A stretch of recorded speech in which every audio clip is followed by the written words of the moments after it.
ಅಂದ್ರೆ ನೀವ್ ಎಷ್ಟು ಬಾರಿ ಜೈಲಿಗೆ ಹೋಗಿ ಬಂದಿದ್ದೀರಿ? ನಾನು 10 ಸಲ ಹೋಗಿದ್ದೀನಿ. 10 ಸಲನು ಬಹಳ ಖುಷಿಯಿಂದನೇ ಆಚೆ ಬಂದಿದ್ದೀರಿ. S S.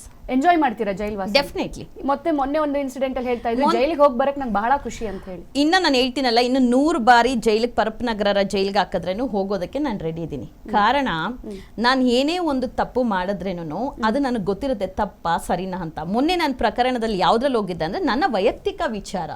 ಎಲ್ಲೋ ಒಂದು ರಸ್ತೆದಲ್ಲಿ ಇಷ್ಟೊತ್ತಿಗೆ ಸಂಧ್ಯಾ ಮರ್ಡರ್ ಆಗೋಗ್ತಾ ಇದ್ಲು ಅಂತ ಒಂದು ಜಾಗದಲ್ಲಿ ನನ್ನ ರಕ್ಷಣೆಗೋಸ್ಕರ ಸಾರ್ವಜನಿಕರ ಒಂದು ಹೆಲ್ಪ್ ತಗೊಂಡು ನಾನು ಜೈಲ್ಗೆ ಹೋದೆ. ಜೈಲ್ಗೆ ಏನಕ್ಕೆ ಹೋದೆ? ವಿಡಿಯೋ ಒಂದು ವೈರಲ್ ಆಗಿತ್ತು. ವಿಡಿಯೋ ವೈರಲ್ ಆದಾಗ ಸಾರ್ವಜನಿಕರು ಬೆಂಗಳೂರು ಸಿಟಿ ಪೊಲೀಸ್ಗೆ ಟ್ಯಾಗ್ ಮಾಡಿ ಯಾಕೆ ಇದು ಮಹಿಳೆನ ಅರೆಸ್ಟ್ ಮಾಡಿಲ್ಲ ಅಂದಾಗ ಡೆಫಿನೆಟ್ಲಿ ನಾನು ಕಾನೂನ್ಗೆ ತಲೆಬಾಗೋಳು. ಸೊ ಕಾನೂನ್ಗೆ ತಲೆಬಾಗಿ ಪರಪ್ಪನಗರ ಜೈಲ್ಗೆ ಹೋಗುವಂತ ಕೆಲಸ ನಾನೇ ಮಾಡಿದೆ. ನನ್ನ ಮನೆ ಹತ್ರ ಪೊಲೀಸರು ಹುಡ್ಕೊಂಡ್ ಬಂದಿಲ್ಲ, ಇಲ್ಲ ನಾನೆಲ್ಲ ಹಬ್ಸ್ಕೊಂಡಾಗ ಹೋಗಿಲ್ಲ. ಎಲ್ಲರ ಬಗ್ಗೆ ನಾನು ಪ್ರಶ್ನೆ ಮಾಡೋಳು, ನಾನು ತಲೆ ಮರೆಸ್ಕೊಂಡು ಹೋಗಕ್ ಸಾಧ್ಯನಾ? ಕಾನೂನು ಗೌರವ ಕೊಟ್ಟು ಪರಪ್ಪನಗರ ಜೈಲ್ಗೆ ಹೋಗಿ ಬಂದೆ. ಎಸ್, ಈಗ 3 ತಿಂಗಳು ಜೈಲಲ್ಲಿ ಇದ್ರಲ್ಲ, ಎಷ್ಟು ಹೋರಾಟ ಮಾಡಿದ್ರಿ ಜೈಲೊಳಗೆ? ಜೈಲೊಳಗೆ ಪ್ರತಿಯೊಂದು ವಿಚಾರಕ್ಕೂ ನೀರ್ ಇರ್ಲಿಲ್ಲ ಕೇಳಿದೀನಿ, ಕರೆಂಟ್ ಇರ್ಲಿಲ್ಲ ಕೇಳಿದೀನಿ. ಇಲ್ಲಿ ನೋಡಿ ಎಲ್ಲಾನು ಅವ್ರಿಗೆ ಸಿಗುತ್ತೆ, ಇವ್ರಿಗೆ ಏನೂ ಸಿಗ್ತಲ್ಲ, ಬಟ್ಟೆ ಕೇಳಿದೀನಿ. ಕಾಮನ್ ಪ್ಯಾಡ್ಸ್ ಏನೊಂದು ಹೆಣ್ಮಕ್ಳಿಗೆ ಬೇಕು ಅಲ್ಲಿ 2-3 ಕೊಡ್ತಾರೆ ಅಷ್ಟೇ ಹೊರತು ಸರ್ಕಾರದಿಂದ ಎಲ್ಲ ಬರುತ್ತಲ್ಲ ಯಾಕೆ ಕೊಡಲ್ಲ ಅನ್ನೋಂಥದ್ದು ಪ್ರಶ್ನೆ ಮಾಡಿದೀನಿ.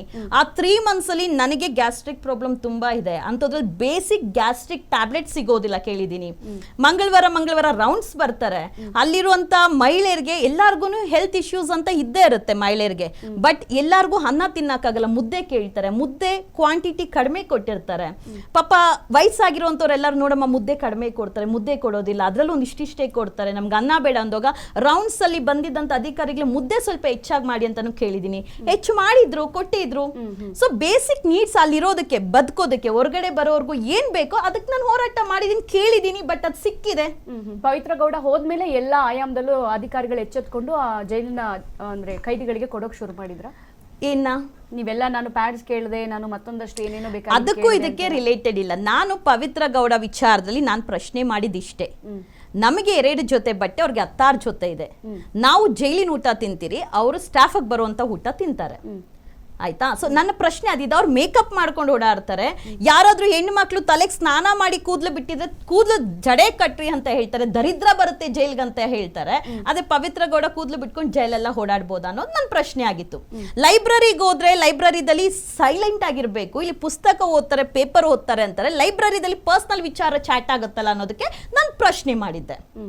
ಅದು ಬಿಟ್ಟು ಬೇರೆ ಏನು ಪವಿತ್ರ ಗೌಡ ಪ್ರಕರಣದ ಬಗ್ಗೆ ನಾನು ಮಾತಾಡಿಲ್ವಲ್ಲ. ಜೈಲಲ್ಲಿ ಅಲ್ಲಿ 200ಕ್ಕೂ ಹೆಚ್ಚು ಜನ ಇರೋರ್ಗೆ, 200ಕ್ಕೂ ಹೆಚ್ಚು ಜನ ಇರೋರ್ಗೆ ಯಾರಿಗೂ ಸಿಗ್ದಿರೋದು ಒಂದು ವ್ಯಕ್ತಿಗೆ ಸಿಗ್ತಾ ಇದಲ್ಲ, ಯಾಕೆ ಅನ್ನೋದು ಪ್ರಶ್ನೆ ಆಗಿತ್ತು ನಂದು. ಓಕೆ, ನಿಮ್ ಪ್ರಶ್ನೆ ಮಾಡಿದ್ರೆ ಉತ್ತರ ಸಿಗ್ತಾ? ಅದಕ್ಕೆ ಸಿಕ್ಕಿದೆ. ಏನಂತ ಸಿಕ್ಕಿದೆ. ಇವಾಗ ನಾನು ಪ್ರಶ್ನೆ ಮಾಡಿದೆ ಏನಂತ, ಅವ್ರಿಗೆ ಹೆಂಗ್ ಬಂತು ಮೇಕಪ್ ಸೆಟ್ಟು, ಲಿಪ್ಸ್ಟಿಕ್ ಹೆಂಗ್ ಬಂತು, ಬಟ್ಟೆ ಇಷ್ಟ ಜೊತೆ ಹೆಂಗ್ ಬಂತು. ಅವ್ರು ಹೇಳಿದ್ರು ಕಳೆದ ಬಾರಿ ಇದ್ರಲ್ಲ ಅದು ಇಲ್ಲೇ ಬಿಟ್ಟು ಹೋಗಿದ್ರು.